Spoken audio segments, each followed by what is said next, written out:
সবাই দেখো, কাল্লু পালোয়ান তার বোনের বিয়ের দিনেও নর্দমা পরিষ্কার করছে। শালা ফকির কোনোদিন বড়লোক হতে পারবে না। ওই চেয়ারম্যানের মাইয়া আমাকে সবসময় অপমান করে, আমি একদিন কোটিপতি হয়ে ওকে দেখাই দিমু। শুনেছিস কাল্লু পালোয়ান রাজকন্যাকে সাপে কামড়েছে, বিষ তোলার জন্য সেই সাপকে লাগবে। কেউ যদি তাকে এনে দিতে পারে তাকে অর্ধেক রাজত্ব দেবে। কি বলছিস মন্টু? কোথায় পাওয়া যাবে সেই সাপকে? আমি ধরে নিয়ে আসবো। পাশের জঙ্গলে পাওয়া যাবে। এই জঙ্গলের কথাই তো বললো, কিন্তু কোথাও তো কোনো সাপ দেখছি না। এদিকে অর্ধেক রাজত্ব তো আমার লাগবেই। কাল্লু পালোয়ান ভাই, আমাকে তুমি এক শিকারীর হাত থেকে বাঁচিয়েছিলে, এখন তুমি জঙ্গলে কি খুঁজছো আমাকে বলো। শিয়াল, আমি একটা সাপকে খুঁজছি যে রাজকন্যাকে কামড়েছে। তুই কি জানিস এই জঙ্গলের সাপ কোথায় থাকে? সাপেদের গুহায় আমি তোমাকে নিয়ে যাচ্ছি, আমার সাথে চলো। এই হল সাপেদের গুহা, এর ভেতরে সাপের রাজা থাকে, কিন্তু ওরা অনেক ভয়ঙ্কর। তুমি কি পারবে সেখান থেকে সেই সাপকে নিয়ে যেতে? আমাকে যে পারতেই হবে বন্ধু শিয়াল। তোমাকে অনেক ধন্যবাদ, তুমি এখানে থাকো, আমি এখন গুহার ভিতরে যাব। বন্ধুরা, দ্বিতীয় পর্ব দেখার জন্য ফলো করুন এবং ভিডিওতে লাইক দেন। দেখা হবে পরবর্তী পর্বে। তোমাদের মধ্যে রাজকন্যাকে কে কামড়েছে আমাকে একটু বলো। আমি কামড়েছি, মহারাজের আদেশ ছিল। সর্পরাজ মশাই, দয়া করে কালনাগিনীকে একটু আমার সাথে পাঠান। রাজকন্যার বিষ তুলে নিয়ে তাকে বাঁচাতে হবে। না, এটা অসম্ভব। ওই রাজা শিকারে এসে আমার কন্যাকে গুলি করে হত্যা করেছে, এজন্য আমি তার প্রতিশোধ নিয়েছি। আমি যেভাবে হোক কালনাগিনীকে এখান থেকে নিয়ে যাব। সৈনিকরা, এই মানব সন্তানকে সবাই মিলে ছিঁড়ে খাও।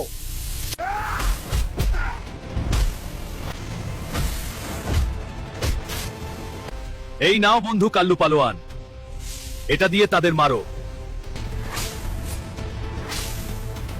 সরফরাজ, তোর সব চেলা চামুন্ডা শেষ, এবার তোর পালা। কাল্লু ভাই, আমাকে ক্ষমা করে দাও, তুমি কালনাগিনকে নিয়ে যাও। ঠিক আছে, তোকে ক্ষমা করে দিলাম। বন্ধু শিয়াল, তোমাকে অনেক ধন্যবাদ, তুমি না থাকলে আজ আমি অসাধ্য সাধন করতে পারতাম না। কিন্তু আমার হাতে একটি সাপ কামড় দিয়েছে, প্রচন্ড যন্ত্রণা হচ্ছে। বন্ধু শিয়াল, আমি আর যন্ত্রণা সইতে পারছি না, আমি হয়তো আর বাঁচবো না। না বন্ধু, আমি তোমাকে মরতে দেব না।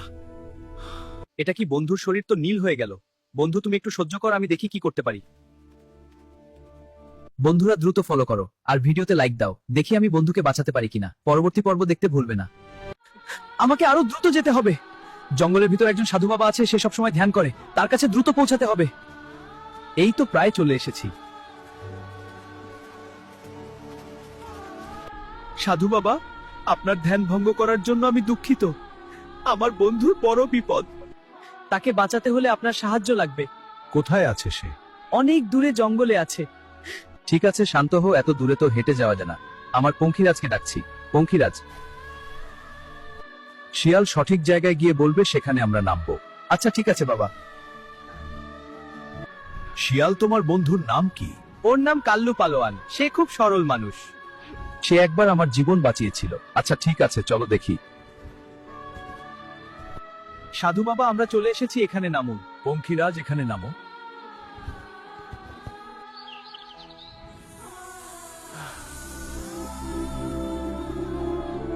আমি এখন সুস্থ। সাধু বাবা, আপনাকে অসংখ্য ধন্যবাদ।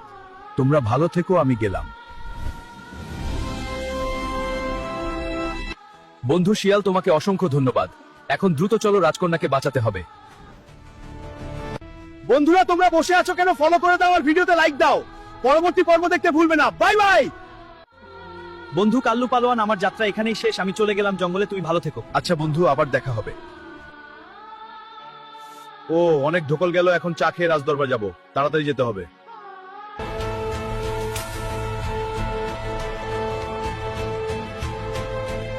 রাজামশাই, আমি এসেছি কালনাগিনকে ধরে নিয়ে। এখন সে রাজকন্যার বিষ তুলে নেবে।